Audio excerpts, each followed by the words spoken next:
देखिएगा, अंतिम लक्ष्य तो जीवन का वही है जो जहाँ वो पहुँची हैं दोनों। आप कितने बड़े पत्रकार हो जाएं, एक्टर हो जाएं, मैं कवि हो जाऊं, कुछ भी हो जाए, अंतिम लक्ष्य जब आप जीवन के उत्तरार्ध में पहुंचते हैं तो आपको लगता है ये भागदौड़ करी क्यों थी हमने, आखिर तो सब कुछ यहीं छोड़ के जाना है। तो ये चीज़ें उन्हें धीरे धीरे समझ में आ रही हैं। अब लोग उन्हें कह रहे हैं, प्रचारित कैसे कर रहे हैं, आइए देखिएगा सबसे सुंदर साध्वी को।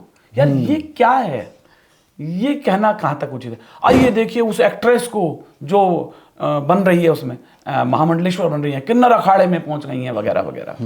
मैं समझता हूँ चकाचौंध की दुनिया एक दिन तो आखिर इस शून्य पर पहुंचेगी कि आखिर ये दुनिया का जो झमेला है उसको अंत कहाँ ले जाना है। तो ममता कुलकर्णी जी, कुछ लोग कह रहे हैं वो तो ये थी, दाऊद के साथ थी, या वो तो इतनी बड़ी मॉडल थी, हर्षा जो है वो रो रही थी, मैंने देखा उसको, लेकिन मेरी स्वतंत्रता भंग कर दी लोगों ने, मैं जहाँ जाती हूँ मेरे पीछे पड़ रहे, जबकि मैं मना कर रहा हूँ, मैं साध्वी नहीं हूँ, अभी मैंने दीक्षा नहीं ली है, मैंने अपने गुरुजी के पास जाकर केवल निवेदन किया है कि मैं भी इस आध्यात्म के मार्ग को चुनना चाहती हूँ। वो बेचारी वापस मध्य प्रदेश या उत्तराखंड जहाँ भी उसके माता पिता हैं वहाँ वो चली गई। अब उसके बाइक लगा दिया है, शादी कब कर रही हो, माता पिता बता रहे हैं अभी वैसे 1 साल में कर, लड़का ढूंढ रहे हैं, अब दूसरे से लोग शुरू हो गए उसके पीछे, कहला नहीं वो तो देखो साध्वी बनने जा रही थी, वो तो शादी होने वाली है उसकी। तो भाई उसने कब कहा मैं साधु हूँ?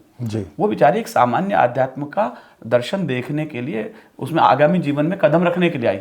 ममता कुलकर्णी यदि बैकग्राउंड उसका कुछ भी है, तो मैं भी परमानंद जी महाराज को या हमारे गिरी जी महाराज को सुन रहा था, तो उन्होंने कहा ये कोई जरूरी नहीं, यदि डाकू होकर के वाल्मीकि ऋषि बन सकता है तो आध्यात्मिक जीवन में उसका बैकग्राउंड क्या रहा है, ये कोई आपका इंटरव्यू नहीं है कि आपका बैकग्राउंड करेक्टर सर्टिफिकेट देख करके आपको नौकरी दी जाएगी। आध्यात्मिक कब कोई परिवर्तन हो जाए, हाँ बस ये जरूर है कि चाहे ममता कुलकर्णी जी हों या वो बहन हर्षा हों, वो केवल इसे नाटक नौटंकी न कर दें। हाँ, वो सचमुच में यदि आध्यात्म की तरफ झुक रही हैं तो एक अच्छी सूचना है कि आखिर भारत का जो सनातन है, भारत का जो आध्यात्म है, वो सबको प्रभावित कर रहा है। यहाँ के लोगों को तो कर ही रहा है, विदेश तक के लोग आ रहे हैं। मैंने अभी देखा वहाँ पर कुछ फॉरेनर लोग भी आए, स्टीव जॉब्स की वाइफ आई थी वहाँ पर। तो ये तो एक अच्छी सूचना है कि आध्यात्म हमारा या हमारा देश जगत गुरु की तरफ धीरे धीरे बढ़ रहा है, हमारा सनातन फैल रहा है। तो शुभ सूचना है, बस वो उस तरफ सचमुच में जा रहे हैं।